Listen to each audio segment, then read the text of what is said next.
Votre invité aujourd'hui dans la grande interview en direct sur Boursorama, c'est Gianmarco Monsellato. Bonjour. Bonjour. Président de Deloitte pour la France et l'Afrique francophone, poste que vous occupez officiellement depuis le 1er juin. C'est bien ça. Voilà, on va parler évidemment de Deloitte, mais d'abord un peu d'actualité.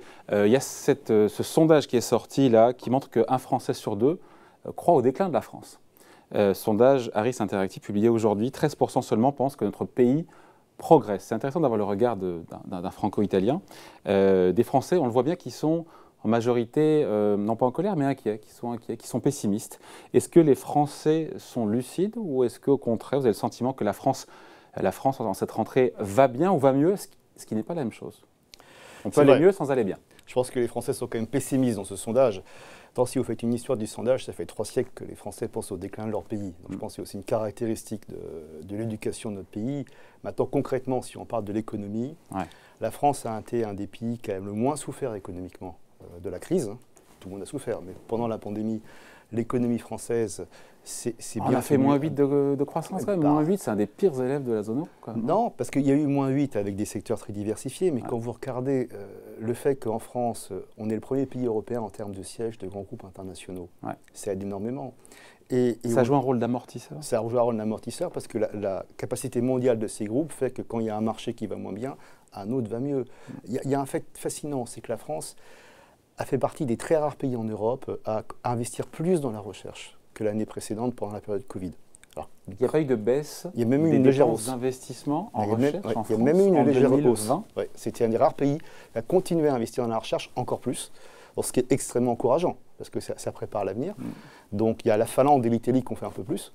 Et la France, vous parlez au niveau des multinationales essentiellement ou c'est des pays c'est des chiffres agglomérés agrégés. C'est des chiffres agrégés. C'est vrai que les multinationales françaises pèsent plus dans la recherche que les PME, mais ce sont des chiffres agrégés.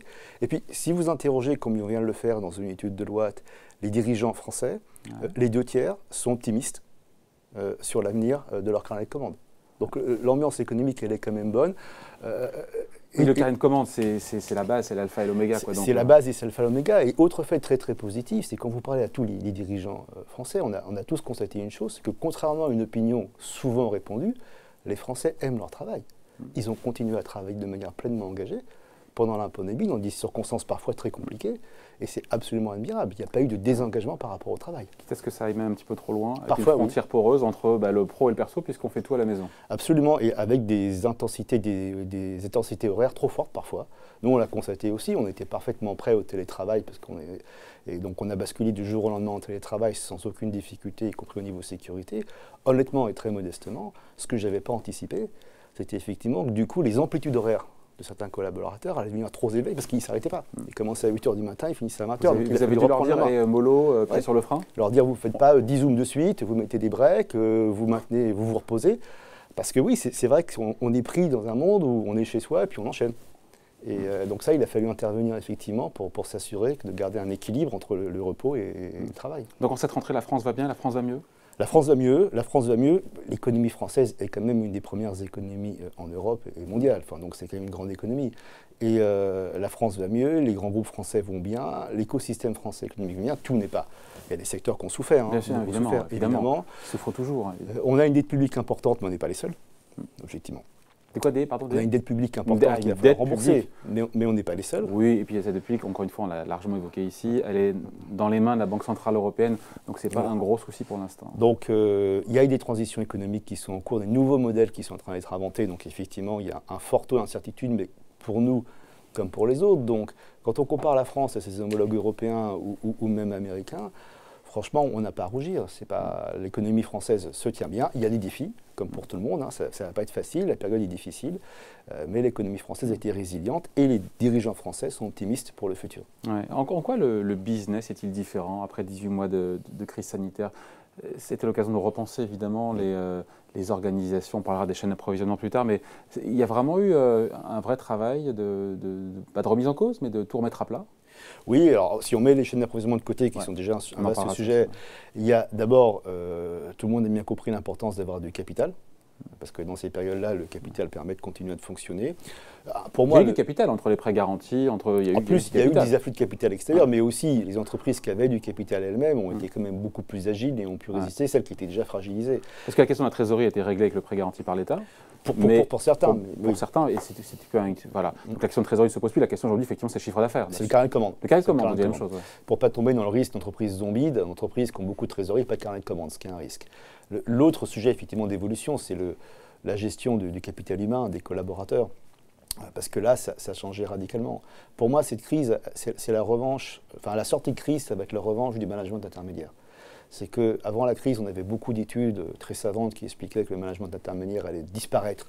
Qu'est-ce qu'on appelle management intermédiaire? C'est tous les chefs d'équipe de 5 à 10 personnes, hein, quels qu'ils soient. Et donc, tu disais ça va disparaître parce qu'avec la numérisation, il n'y en a plus besoin. Bien au contraire. Le retour au bureau, qui va être un retour au bureau augmenté, pour pas que les gens soient juste les uns à côté des autres au bureau, qui travaillent ensemble. Ça va être le management intermédiaire qui va s'assurer que les équipes travaillent bien ensemble, ne perdent pas leur temps dans des réunions inutiles, font bien leur formation. Ça ne se fait pas naturellement. C'est intéressant ça sur l'histoire de la réunionnite aiguë. C'est un mal français ou c'est un mal Non, c'est mondial. C'est mondial. Avant le Covid, on estimait que la moitié des réunions étaient inutiles. Ouais. Et après Covid, pour le coup. J'espère qu'on va baisser le taux de réunions inutiles. Non, mais c'est un mal universel. C'est qu'on fait des réunions qui sont souvent mal définies, sans suivi d'action.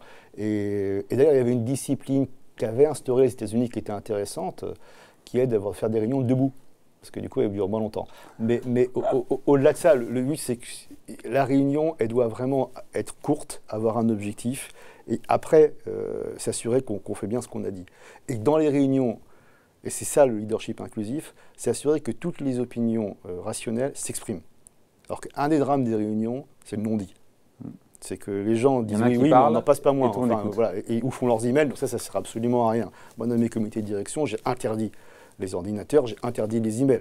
Tout le monde est là, tout le monde discute. S'il y en a qui n'est pas d'accord, il le dit. On pose le téléphone à l'entrée de la... On garde le téléphone dans la poste, parce qu'il peut quand même y avoir une urgence quand même, mais on ne fait pas les emails et on est concentré. Et si on n'est pas d'accord, on le dit. Au contraire, c'est là qu'il faut le dire. Une bonne réunion pour moi, c'est une réunion où il y a un désaccord exprimé. S'il n'y a pas de désaccord exprimé, c'est que la réunion n'était pas productive. C'est intéressant ça. Et est-ce que le retour, le risque, c'est que le retour au bureau, puisque maintenant, encore une fois, ce sont les entreprises, nous a dit la ministre Borne de choisir le nombre de jours de télétravail. Est-ce que le risque, c'est de tomber dans le business as usual, et que le retour au bureau soit comme avant? Voilà, vous en pensez quoi de ça? Oui, c'est un risque, mais je pense que ce n'est pas possible le retour comme avant. Les salariés n'en veulent pas, les collaborateurs n'en veulent pas.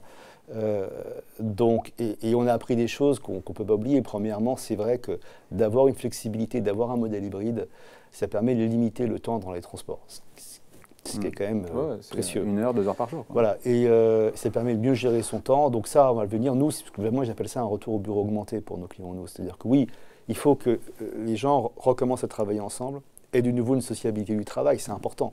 Surtout les plus jeunes d'ailleurs. Parce que c'est à ce moment-là qu'ils apprennent, c'est avec leurs collègues qu'ils apprennent. La culture d'entreprise. La culture d'entreprise.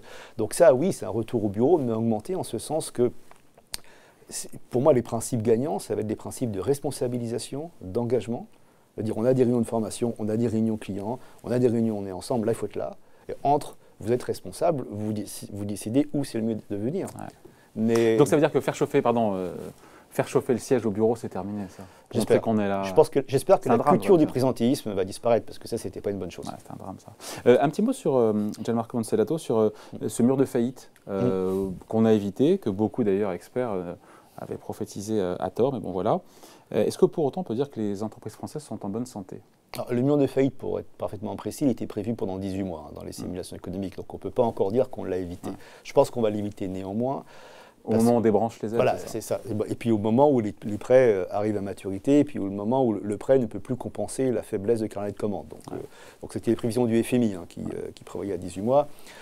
Encore une fois, ça va dépendre de la croissance, du retour à la croissance et des carnets de commandes. Si les carnets de commandes se remplissent, on évitera le mur de faillite. Alors on aura peut-être l'impression qu'il y a une croissance des faillites parce que simplement, il n'y a pas eu de faillite pendant X temps, et on va peut-être revenir à un taux normatif. Exactement. Mais ce sera purement un effet d'optique. 50 000 qu'on a parlé. Voilà, donc ce sera purement un effet d'optique. Mais donc c'est pas écrit.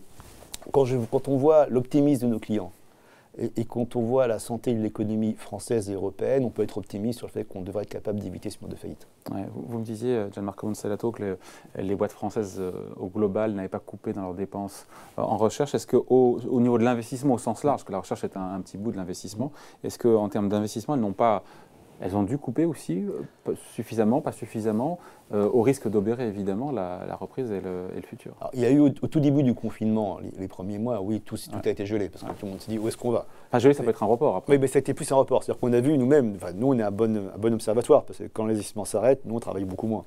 Donc on a bien vu le premier mois du confinement, tout s'est arrêté. Mais après, très rapidement, tout a repris. Il faut le faire, on va peut-être prioriser différemment, bien sûr, les investissements. Donc les investissements ont été suspendus pendant un moment donné, partiellement, ont repris, sont encore très dynamiques, parce que tout ce qui est investissement autour de la transition numérique, autour de la transition écologique, ça ne peut pas s'arrêter. C'est votre compétitivité qui est en jeu. Donc vous continuez. Donc en revanche, ce qui se passe, c'est qu'un certain nombre de nos clients revoient leur plan d'investissement pour vérifier que les priorités qu'ils avaient définies avant la crise Covid sont toujours pertinentes. Ça, on va probablement voir une nouvelle allocation des investissements post-crise. Ça paraîtrait assez logique. Vous n'avez pas un biais grand d'entreprise, ce qui n'est pas un défaut, hein, c'est une réalité, puisque vos grands clients sont des grands comptes, des boîtes du CAC 40 ou autres.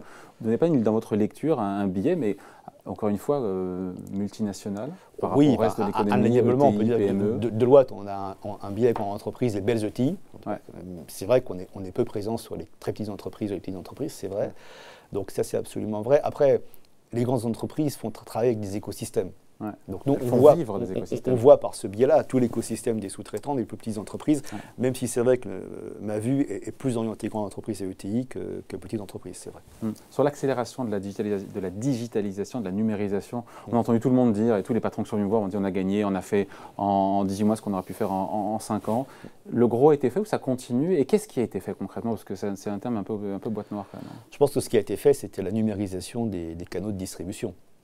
Mécaniquement, si vous ne pouviez pas vendre en numérique pendant la crise Covid, c'était donc ça, il y a eu une accélération. On a bien vu que beaucoup de business ont subitement basculé en mode numérique des ventes. Alors c'est ce que m'a dit le patron d'Amazon quand il est venu à notre place. Mais oui, c'est logique. Et on l'a vu, et c'est très bien. Ça, c'est fait. Donc ça, c'est fait, et c'est là pour durer. À grande échelle, encore une fois, en France? Oui, c'était pas qu'en France, hein, mais c'était. Non, je pense oui, mais en France, oui. Pardon, on est un peu ethnocentré. Ça a été fait à grande échelle, y compris chez les petites entreprises. Hein. Parce que les grandes entreprises, elles avaient quand même déjà investi. L'accélération, c'est les petites entreprises qui, pour elles, c'était pas une priorité. Et au bout d'un mois de confinement, elles ont vite compris que si elles voulaient du chiffre d'affaires, il fallait qu'elles numérisent leur canaux de distribution. Donc certaines sont passées par Amazon Marketplace, d'autres sont passées par d'autres solutions, parce que quand on n'a pas la taille de passer par des solutions tierces, c'est souvent la bonne idée. Donc ça, c'est là pour durer. Et les clients, ce qu'on disait avant, c'est matérialisé. Si vous êtes client, vous voulez bien aller en boutique quand vous pouvez, pour voir des produits un peu comme un showroom. Mais très souvent après, vous allez acheter, comme aux États-Unis, depuis votre ordinateur. Rentrer chez vous, réfléchir. Donc ça, c'est là pour durer. Ce qui reste à faire, néanmoins, ce qui n'est pas fini, c'est la numérisation de l'entreprise, le changement de ses modes de fonctionnement, pour tenir compte du fait que cette numérisation entraîne un changement logique de avant, j'avais en actif, je contrôlais toutes mes infrastructures technologiques et business, à demain, je vais mutualiser ou je vais passer par des tiers pour ces infrastructures technologiques et business qui vont devenir des services que je vais acheter à des tiers. Et moi, je vais me concentrer... Exemple, qu'on comprenne bien. Exemple, vos serveurs informatiques, historiquement, c'est chez vous. Toutes vos données, votre gestion, votre finance, c'est des gros serveurs que vous avez. Bon, demain, avec le passage au cloud, vous n'avez plus de serveurs.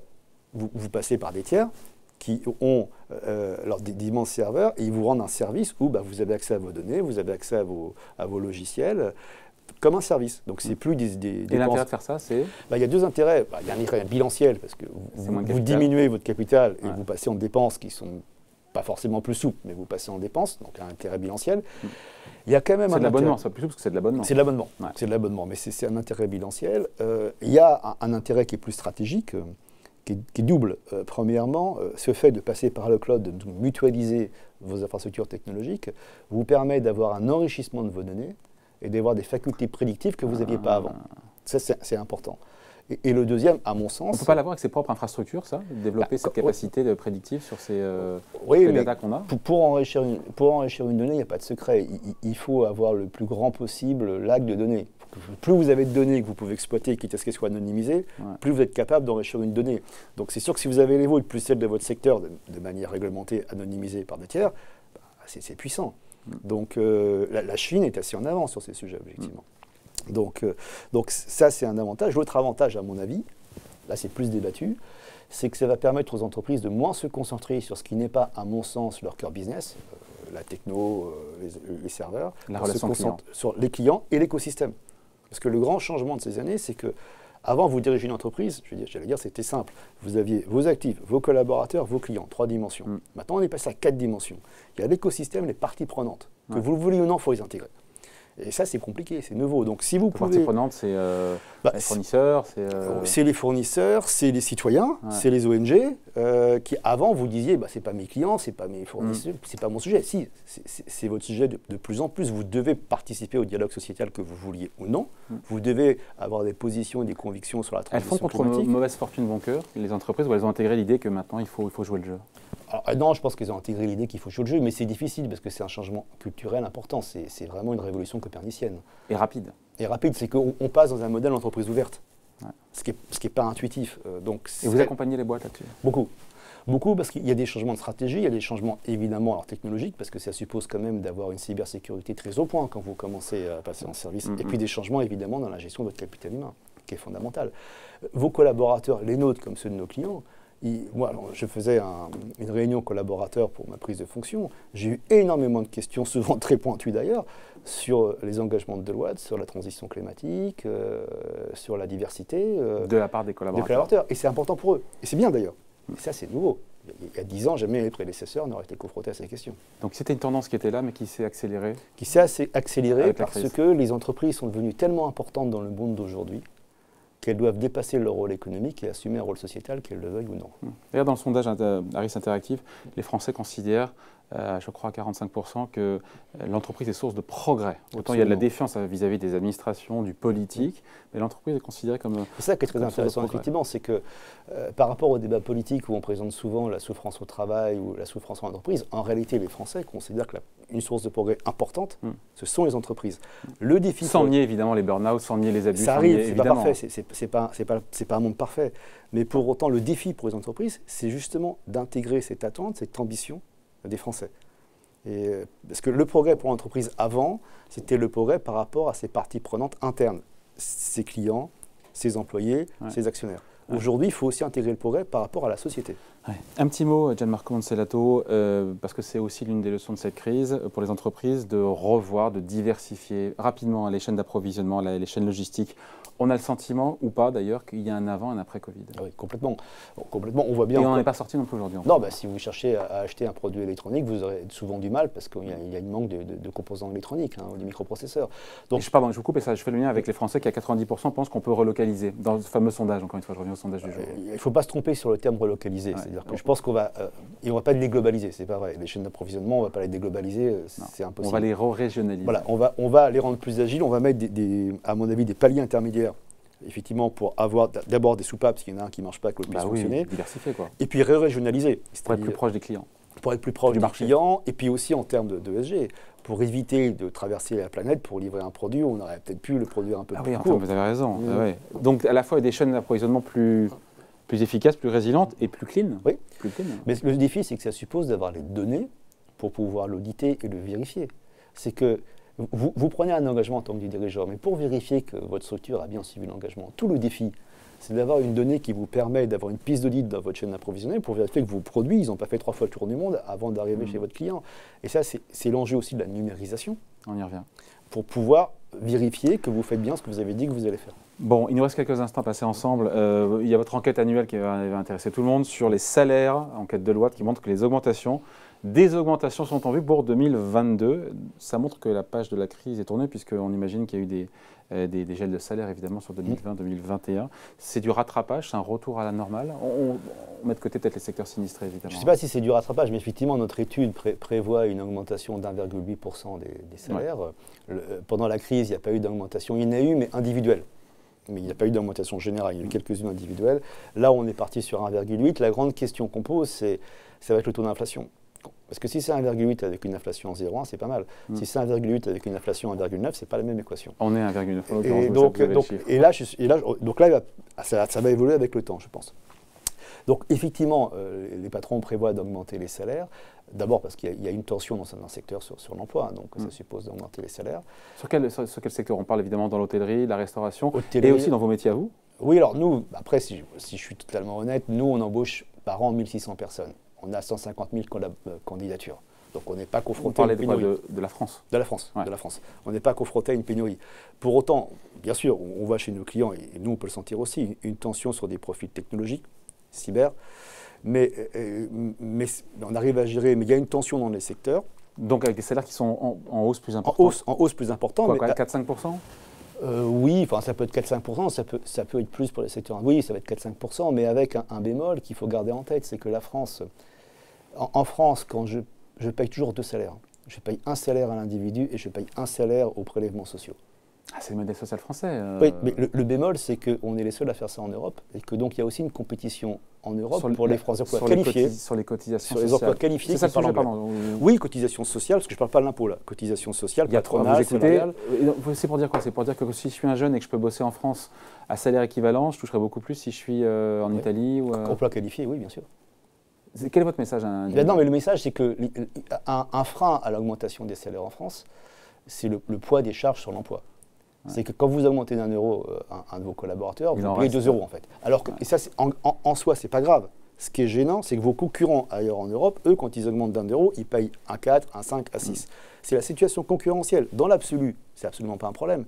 Mais quand vos concurrents sur un marché unique, avec une devise unique, paye moins cher l'emploi qualifié, oui, c'est un sujet. Après, il faut qu'il y ait mobilité de la part du salarié. Ça veut dire changer de pays, ça veut dire aussi... Sur les emplois qualifiés, la mobilité, elle n'est pas majeure, mais elle existe. Ouais. Bon, voilà, écoutez, on a fait un tour d'horizon, il y a encore beaucoup de choses à dire. Juste vous parlez des engagements ESG.